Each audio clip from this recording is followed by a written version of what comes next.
Assalamualaikum warahmatullahi wabarakatuh. Hari ini saya akan bentangkan tajuk saya iaitu strategi dakwah di dalam Facebook. Bila sebut Facebook ni, semua orang sudah mengenali lah apa itu Facebook.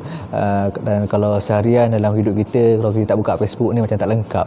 Jadi kat situ kita ambil peluang lah, peluang untuk berdakwah. Dan berdakwah tu kita juga perlu ada strategi untuk menarik minat orang, untuk mendengar apa yang kita nak sampaikan ni.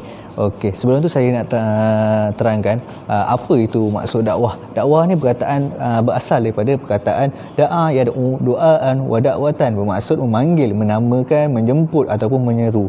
Manakala dari segi bahasa Melayu bermaksud kegiatan menyeru dan meyakinkan orang lain. Terdapat juga ulama Islam seperti Ibnu Taymiyah mendefinisikan istilah dakwah sebagai seruan kepada seseorang agar beriman dengan Allah, beriman dengan Rasul dan melaksanakan perintahnya. Okey, dan kita juga perlulah menyaut seruan daripada Nabi Muhammad SAW dengan sabdanya balliru anni walau ayat, sampaikanlah ilmu walaupun satu ayat. Okey, kita terus dengan strategi dakwah di dalam Facebook. Kat sini saya ada senaraikan 5 strategi dakwah di dalam Facebook. Yang pertama, etika dan khasiat seorang pendakwah. Etika dan khasiat seorang pendakwah ni dia adalah amat penting yang kita perlu titik beratkan untuk menjadi seorang pendakwah. Dan dia juga menjadi ikutan kepada orang lain. Okey, Islam amat menggalakkan umatnya agar mempunyai etika dan khasiat yang baik dalam setiap perbuatan dan tutur kata. Seorang pendakwah yang berkaliber mestilah sentiasa beretika dan berkhasiat baik bagi mencapai tujuan berdakwah, kerana mereka merupakan suri teladan kepada ummahnya. Walaupun pendakwah mempunyai kemahiran yang bagus dalam mengatur strategi berdakwah, tetapi jika kurangnya sifat-sifat terpuji tersebut, masyarakat tidak akan mengambil peduli dan susah untuk menerima saranan dakwah yang nak kita sampaikan. Kita juga kena ingat, setiap manusia yang ingin mengubahkan seseorang individu mestilah terlebih dahulu memperbaiki diri menjadi lebih baik agar dapat menjadi ikutan orang lain. Seterusnya, strategi yang kedua iaitu kaedah penyampaian yang berkesan. Kemajuan teknologi komunikasi melalui media sosial Facebook menjadi salah satu instrumen terbaik dalam misi berdakwah.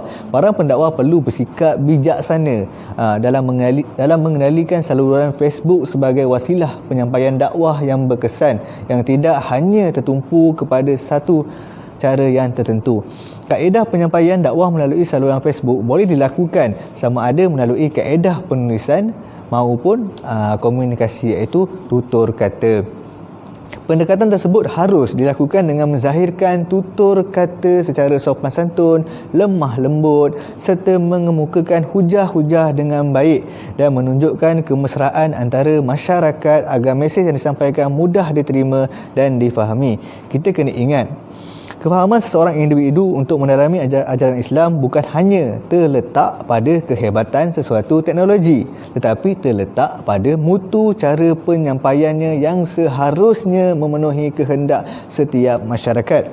Justru kecanggihan teknologi ini telah membuka peluang kepada para pendakwah di luar sana untuk memanfaatkannya dengan lebih inovasi dan kreativiti mengikut kepakaran dan kemampuan masing-masing. Strategi yang ketiga iaitu menyantuni lapisan masyarakat, setiap lapisan masyarakat. Para pendakwa perlulah menjaga tata tusilah dan kepribadian yang baik dalam menyantuni setiap lapisan masyarakat. Umat Islam perlu menerapkan sikap menyantuni masyarakat tanpa mengira kaum dan agama agar dapat menjadi contoh yang terbaik kepada golongan yang bukan beragama Islam, sekaligus menarik minat mereka mendekati Islam. Para pendakwa juga perlulah bersedia melengkapkan pengetahuan berdakwah dan tidak hanya berat sebelah terhadap golongan tertentu saja. Kita tak perlu untuk memilih golongan ni untuk berdakwah. Kita biarkan menyeluruh, semua orang boleh terima apa yang kita nak berdakwah.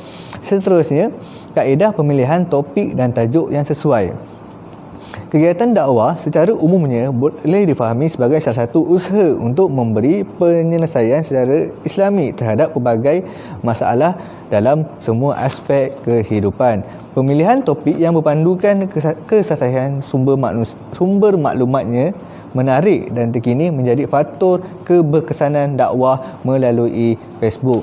Namun begitu, perlulah diingatkan bahawa pemilihan topik bukan sahaja dilihat dari aspek pengisian yang menarik semata-mata, tapi perlulah mengutamakan tujuan berdakwah yang mengajak manusia kepada kebaikan dan kebenaran.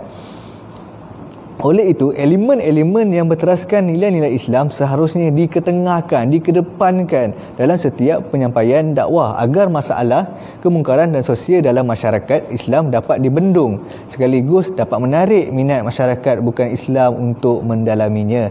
Okey, seterusnya strategi yang kelima, kaedah pemilihan sumber yang benar. Islam amat menitik beratkan setiap umatnya agar menyelidik kesahihan suatu maklumat itu atau berita terlebih dahulu sebelum disebarkan kepada umum. Setiap perkongsian disampaikan atau disebarkan ada melalui penulisan maupun komunikasi mestilah dirujuk terlebih dahulu kepada sumber yang benar dan sahih. Kita jangan main tangkap muat apa yang kita rasa nak sampaikan kita sampaikan, tak boleh.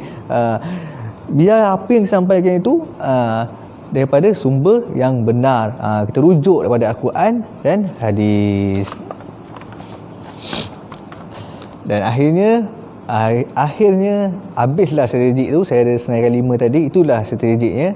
Dan akhirnya para pendakwah perlulah sentiasa berusaha untuk memantapkan lagi landscape penyampaian dakwah dengan menggunakan pendekatan bersifat kontemporari yang lebih menarik seiring dengan kemajuan teknologi agar maklumat dakwah terus tercapai. Itu saja daripada saya. Assalamualaikum warahmatullahi wabarakatuh.